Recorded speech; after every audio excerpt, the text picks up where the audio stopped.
Hi everyone, welcome to my channel. In a series of video, we are planning to discuss the concept of probability theory, the theorems related to probability theory like addition and multiplication rule, as well as the Bayes theorem, some tricky questions and important use cases.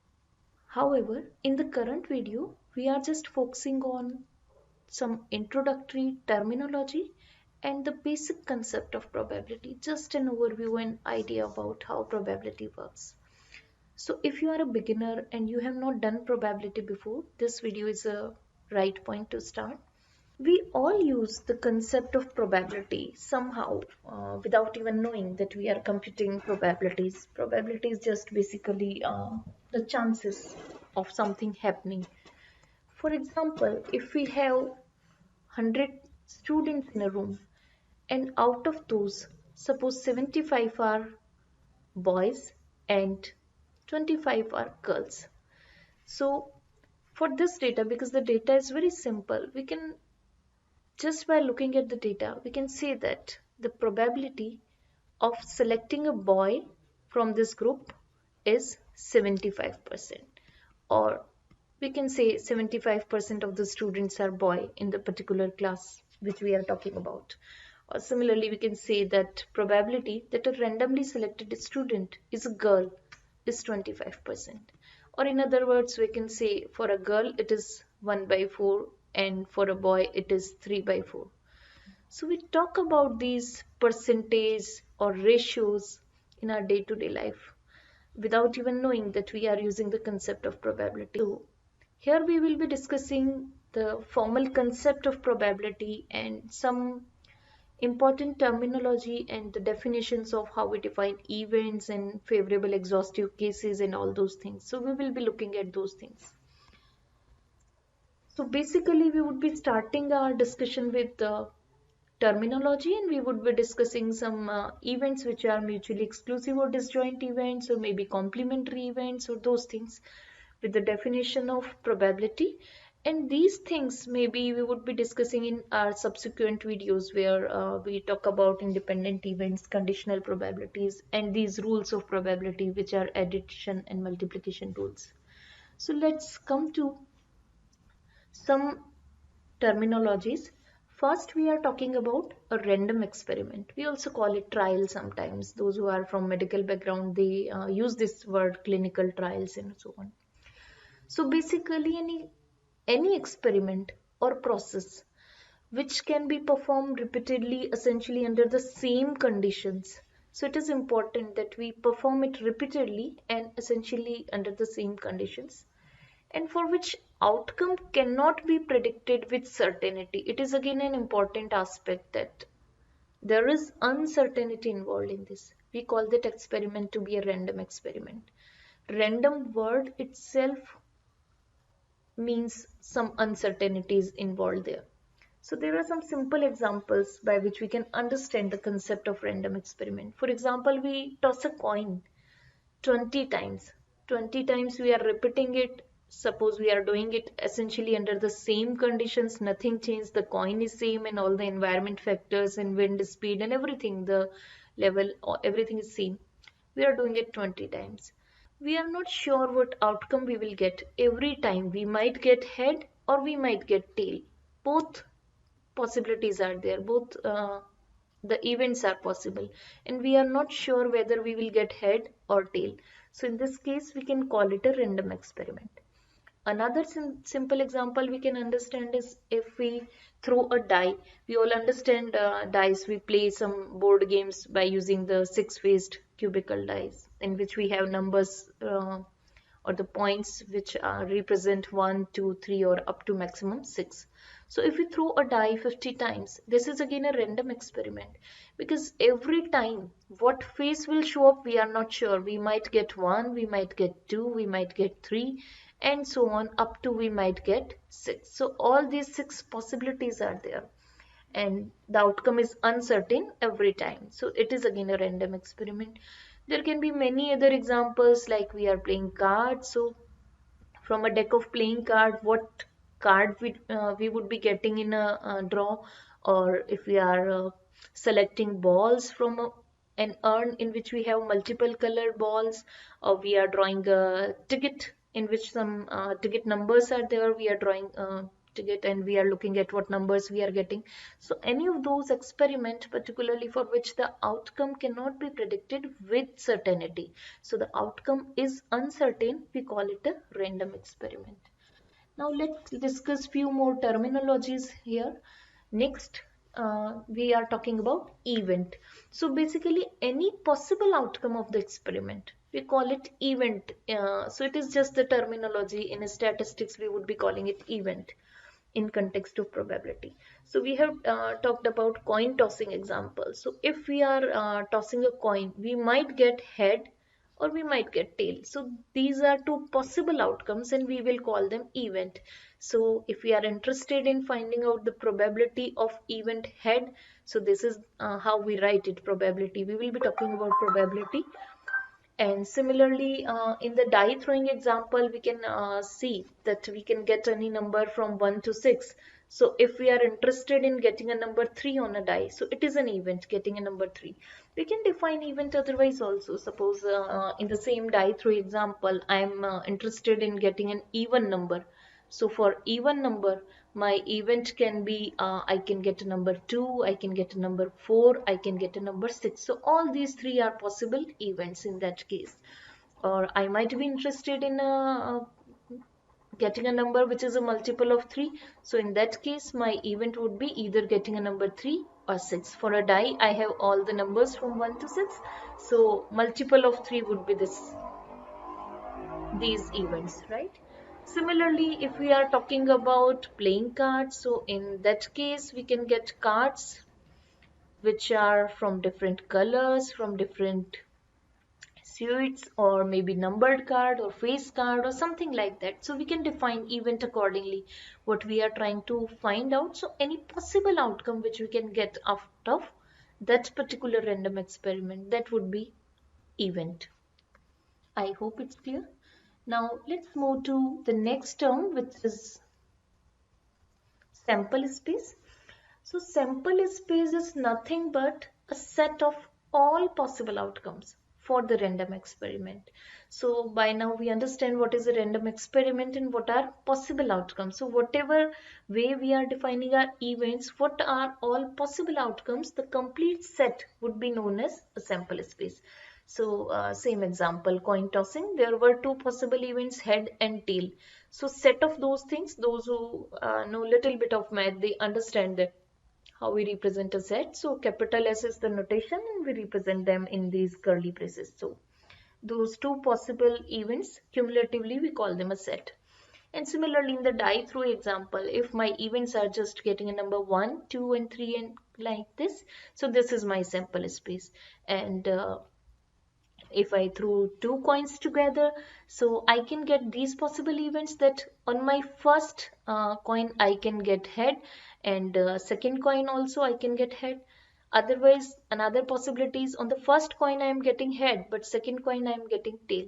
Or one may get the reverse case, when on the first coin I am getting tail and on the second coin it is head, and similarly we can get tail on both the coins. So for two coins, these are four possible events. So for one coin there were only two possibilities, for two coins there are two into two, there are four possibilities. And similarly we can see multiple cases. If I am throwing 5 coins together, so I would be having 2 raised power 5, there are 32 possible events. Instead of all those 32 possible events, we will call them the sample space.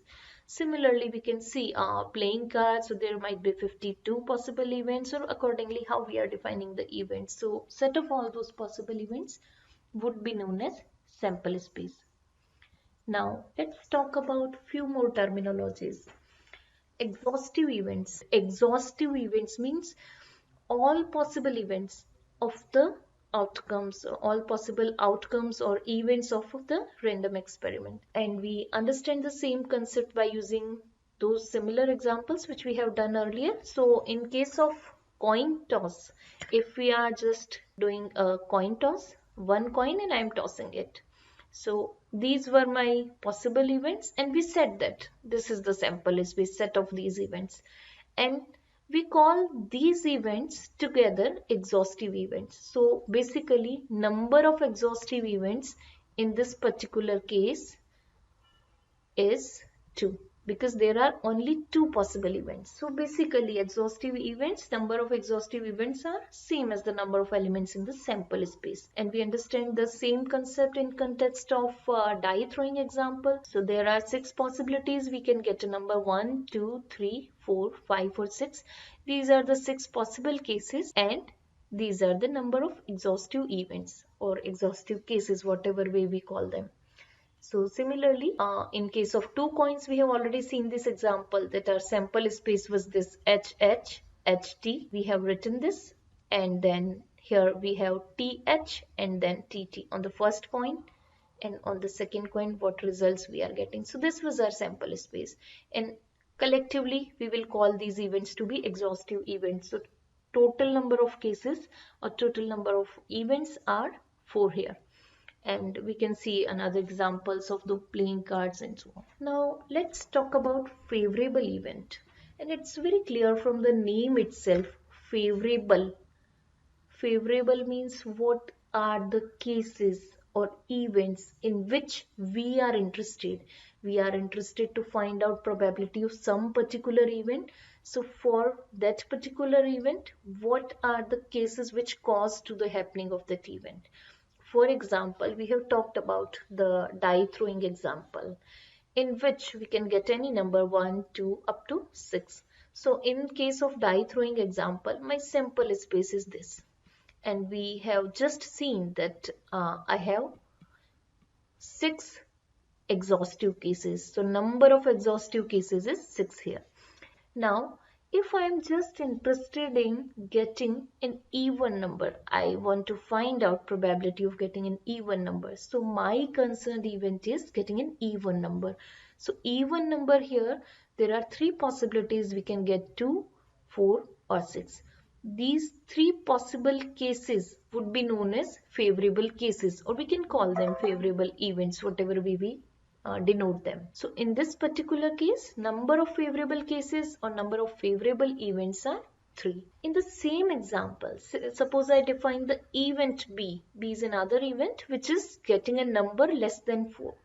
So for this particular event, my favorable cases are, what are the possible cases? 1, 2 and 3. These are the 3 cases which are less than 4 and which can occur when I throw a die. So here the number of favorable events are 3. So we can talk about any particular event in context of any random experiment, and we can find out the favorable events. So it is important we understand the concept of exhaustive as well as favorable events, and we understand how to count those events so that we can later on compute probabilities. We take one more example to make it little more clear. Suppose we are talking about playing cards. In this, my desired event is getting a king. So this is my event.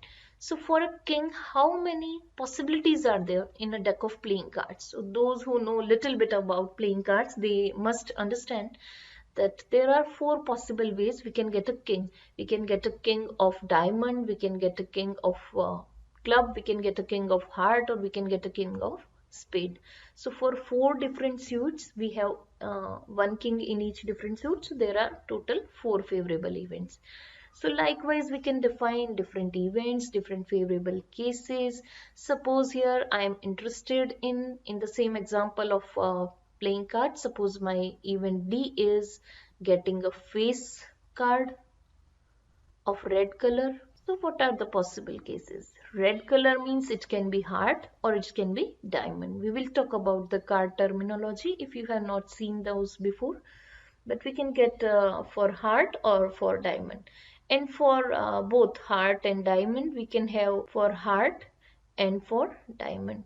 For both of these cases, we can have face cards. And what are the face cards? We can have jack, we can have queen, we can have king. These 3 cards, we call them face cards because there is a face which shows up when we choose these cards. So basically, there are 6 favorable events in these cases. Jack, queen and king of heart, jack, queen and king of diamond. So 6 possibilities are there. So these are the favorable cases for that particular event. Now let's talk about equally likely events. The events which are said to be equally likely events if none of them is expected to occur in preference to other. What does that mean? If we are having some events, we understand that we have a sample space, exhaustive events, and some of the events are favorable events. We understand this terminology. Now, if all the events are having equal probability, there is nothing which is expected to occur in preference to others. So all are having equal chances.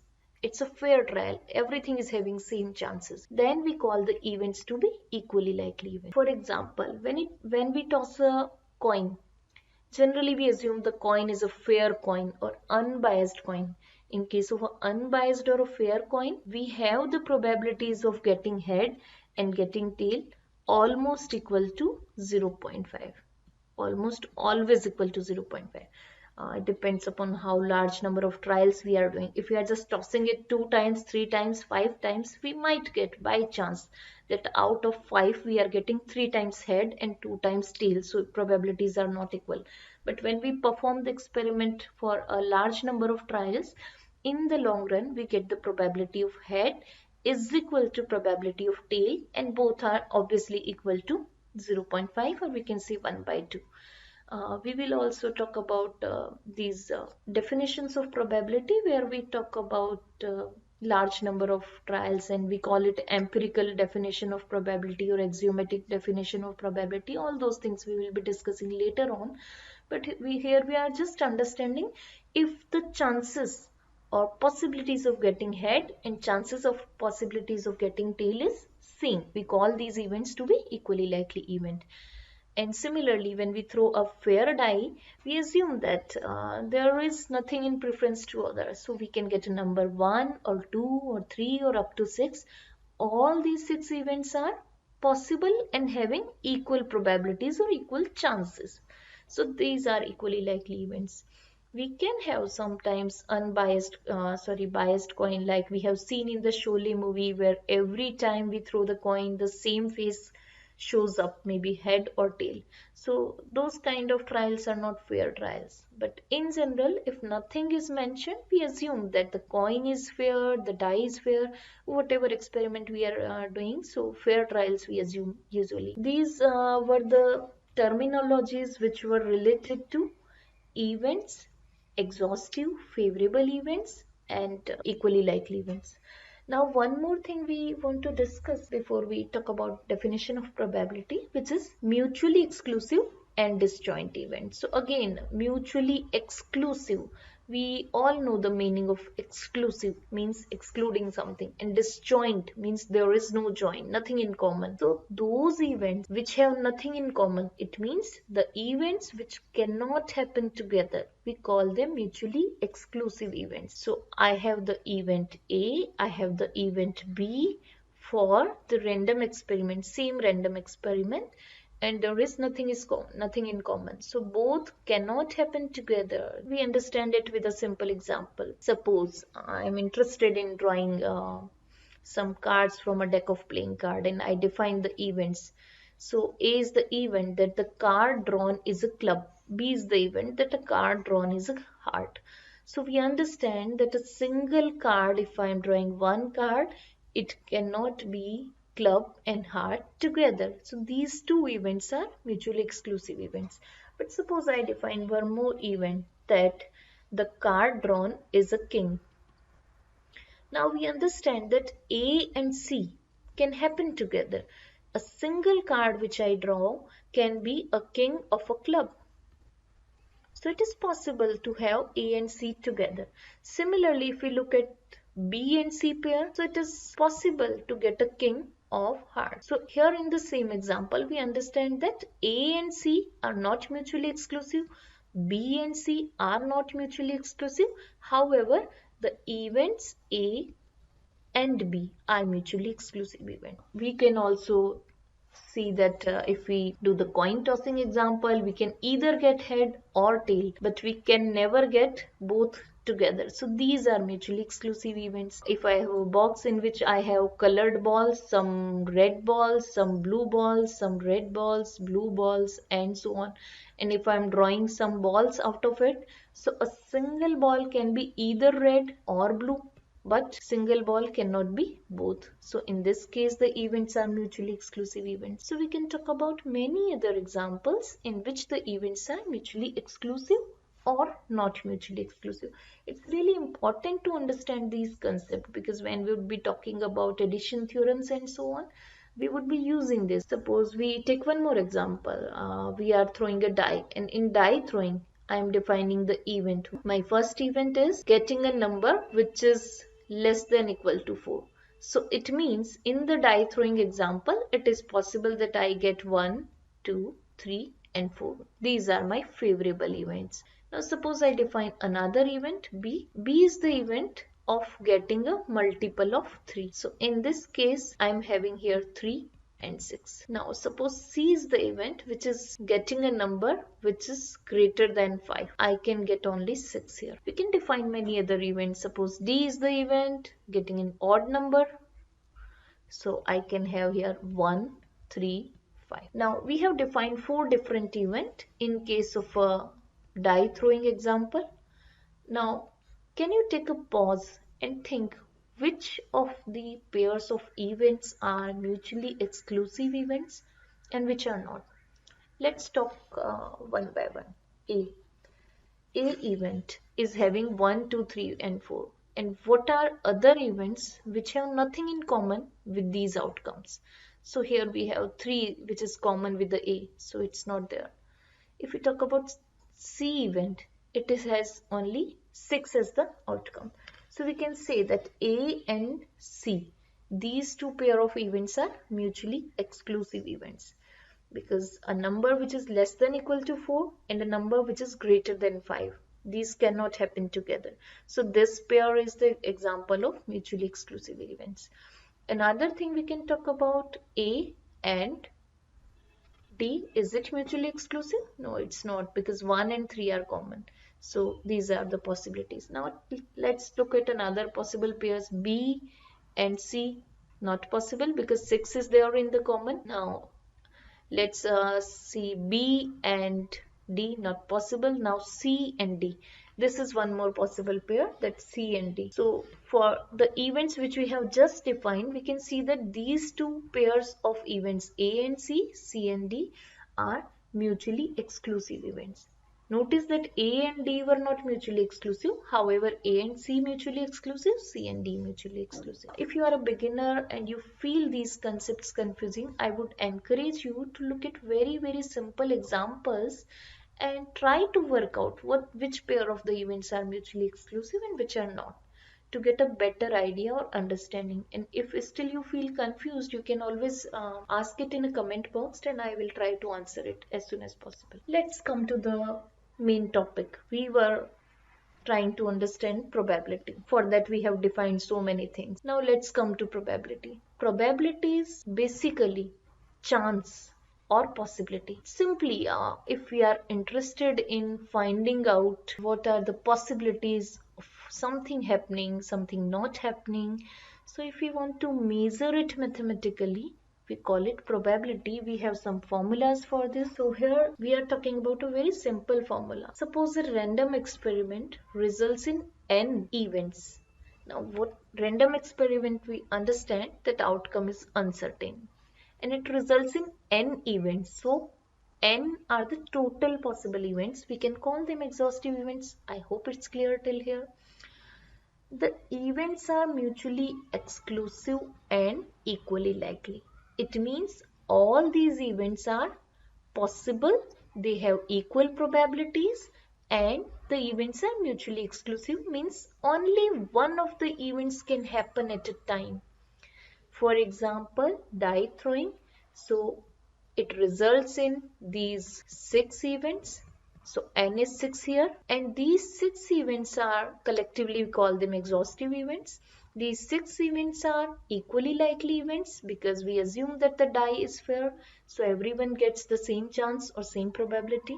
And these events are mutually exclusive as well. We have seen so many examples by now that getting a number 1 or getting a number 2, only one of these can be possible in one single trial. Similarly, we can get only one number when we perform the experiment one time. So these are exhaustive, mutually exclusive, and equally likely events. Now, out of which, suppose M are favorable for the happening of some particular event.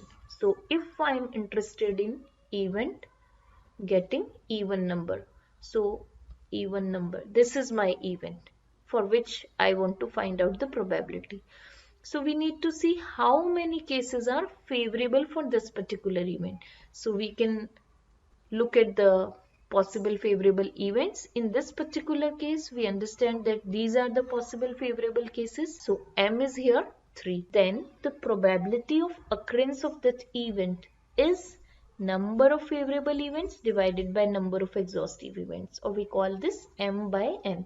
So my probability of getting an even number would be 3 by 6. N, which is 1 by 2. So this is how we compute probability. For any experiment, we need to just find out two things. How many exhaustive cases are there and how many favorable cases are there for that particular event. And we just divide that, and that ratio will be known as probability. In this particular example, you can notice one more thing, that probability is half, 0.5. And it's very intuitive also. When we throw a die, even we are not talking about a die, when we just pick a number from anything, any possible number, set of numbers. Suppose I have ticket numbered from 1 to 100 and I'm picking up one number and I'm interested to find out the possibility of even number. So we understand that even number and odd number, there are just two possible cases. We can either get even number or we can get odd number.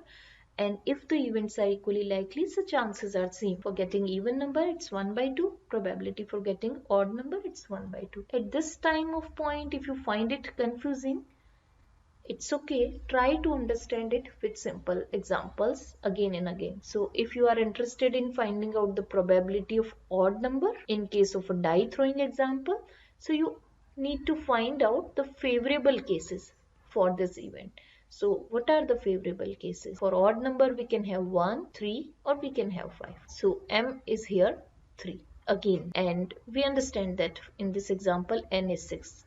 So we are again getting 3 by 6. Probability is equal to 1 by 2. If we are interested in finding out the probability of getting a number less than equal to 4. So in this case, again my exhaustive case is the same die throwing example, so it is going to be 6. My favorable cases, if we count, so favorable cases are these, getting a number 1, 2, 3 or up to 4. So these are 4 favorable cases. So M is here 4. And probability is going to be 4 divided by 6, or we can say 2 by 3. So these are just one or two examples we have talked about when we understand probability. We will look at more examples later in the course. By now we understand that probability can be expressed in terms of fractions, as we have talked about 2 by 3 probability or 1 by 2 probability. We can also express probability in terms of decimal. For example, if it is 1 by 2, we can write 0.5. We can also write it 50% probabilities. So we can express it in terms of fraction, percentage, decimal. But there are few things to note when we talk about probability. There are few rules that probability, its values, we denote it by the symbol capital P usually. And here we denote E for the event, whatever event we are talking about. Probability always takes values between 0 to 1. Minimum it is 0 and maximum it is 1. So probability for impossible event, it is 0. In a die throwing example, if I am trying to find out probability of getting a number 7, so it is impossible in that case, because on a die we know that the numbers are there up to 6, 1, 2 up to 6. So there is no phase which can show me 7. It is not possible to get the 7. So there are no favorable cases. M is 0 in this case. So probability is 0. So for impossible event, probability is 0. However, the converse of this is not necessarily true. What's that? We will talk about it later on. But as of now, we understand that probability of impossible event is 0. And probability of certain event is 1. So same, in case of die throwing example, if my event is to get a number between 1 to 6. So if this is my event, it means all these cases are favorable. So my favorable cases are 6, and when I calculate probabilities, it is going to be 6 by 6, which is 100% probability of 1. So whenever the event is certain, we are sure this is going to be the result, then the probability is going to be 1. One more important concept is to note that the sum of probabilities of all possible events is equals to 1. What's that thing? So for any random experiment, we talk about a simple example again, coin toss. So for this random experiment, this was the sample space. Exhaustive events, there are only two exhaustive cases, head and tail. Now, probability of head and probability of tail. If we add up these two things, we will get 1. So in case of a fair coin, probability of head is 1 by 2, probability of tail is 1 by 2, and when we sum up, we get 1. Even if the coin is not fair, sum up and we will get 1. Sum of all those probabilities is 1. Similarly, in case of die throwing example, probability of getting a number 1, probability of getting a number 2, plus and so on. If we sum up all those possible events, the way we are defining the events, we sum up all those probabilities, sum is always going to be the 1, because this is, we are getting the sample space here, all possible events here. So in case of a fair die, the probability of getting a number 1 is always 1 by 6.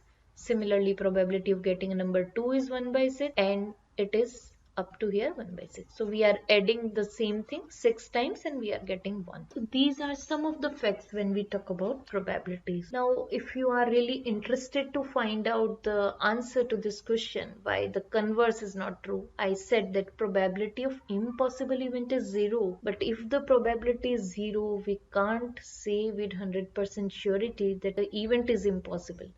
You can read these of my answers on Quora. So this will give you more insight. We talk about one or two simple examples. After that, we will finish our discussion. One simple example: an urn contains 4 blue balls, 5 red balls, and we are interested to find out the probability that a ball chosen at random is blue colored. So there are total 9 balls. 5 plus 4, total 9 balls. So these 9 are my number of exhaustive cases. And when we talk about favorable cases, we need to think what is the event. So event here is getting a blue ball. So for a blue ball, there are 4 favorable cases, because in the urn we see that there are four blue balls. So I can get one blue ball out of these 4. So these are the 4 balls which are favorable for my event. So here in this case, m is equal to 4. So probability of getting blue ball is going to be 4 by 9. Now we will talk about one more simple definition, which is the complementary event. Complementary means non-happening of the event. So if we are having the event A, that it will rain today, then its complementary event would be it will not rain today, no rain today, or whatever way we are defining event A. So we denote it by this notation A bar, or bar on the notation of that event, or we also denote it by this symbol A complement. We call it A complement. And it's a very simple fact to understand that probability of complementary event is going to be 1 minus probability of the original event, because these two events, if we are talking about these notations, E and E complement or A and A complement, whatever, so these two events are mutually exclusive events, and these are exhaustive events. Either this will happen or this will happen. One of these will happen. So either there will be rain or there will be no rain. So one of these would be possible. So we understand that sum of these probabilities is equal to 1, as we have seen when we were discussing facts related to probability. So we can derive that probability of the complementary event is equal to 1 minus probability of that event. Now I conclude my discussion here. In the next video, we would be talking about addition theorem, multiplication theorems, and conditional probabilities, some of the examples. And later on, we will be talking about Bayes theorem and its use cases. Thank you.